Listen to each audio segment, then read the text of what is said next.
Ipinamahagi rin ng Pangulo ang iba't ibang heavy equipment. Pinilahan sa Metro Manila ang 20 pesos kada kilong bigas. Bumisita si Pangulong Bongbong Marcos sa Coronadal City para mamahagi ng lupa sa mga Nitong Lunes, pinangunahan ni Pangulong Ferdinand Marcos Jr.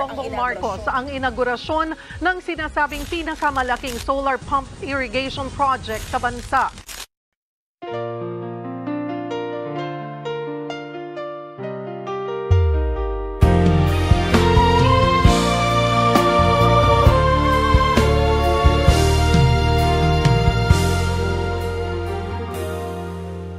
Mahirap mang isipin, masakit sa damdamin, dumadami ang mga taong masama ang budhi.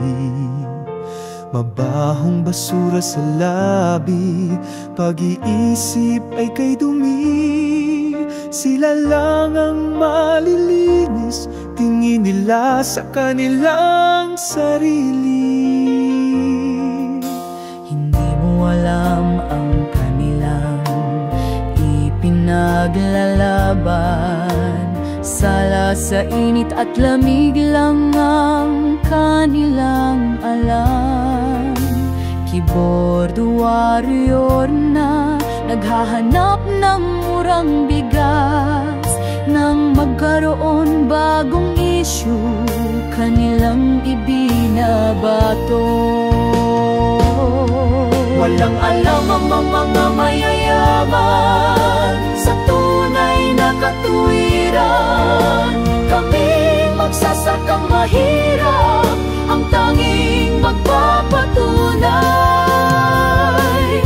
Marcos mula sa ama hanggang sa anak, bayaning tunay na magsasakang mahihirap.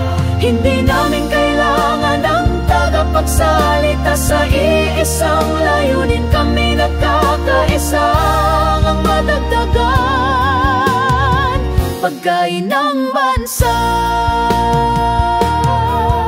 Silang mga bulag ay parang manok, ang pagtatalak isinisisi ang mga problema sa gobyernong kasalukuyan. Sa kanila'y walang nagtatanong, bakit ganon, bakit ganyan? Hindi nakikita pagkukulang ng dumaang administrasyon. Kabi-kabila ang dam at irigasyon, desolar ang solusyon. Heavy equipments ay ipinamigay para sa mga konstruksyon. Sa BIRUR may bayad ang utang ng magsasaka. Nakuha ang sariling titulo sa kanilang mga lupa.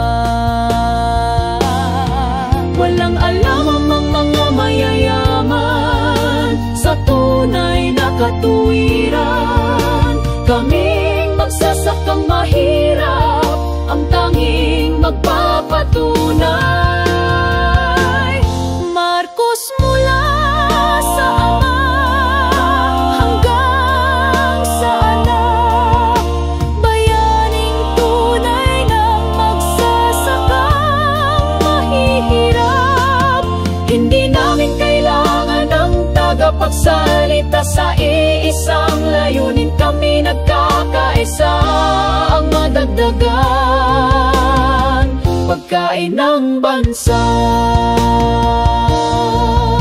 Sa agrikultura kung meron sanang ginawa ang nagdaan, sa pagkain at bigas hindi sana tayo ngayon nahihirapan. Dahil hindi naman overnight na solusyon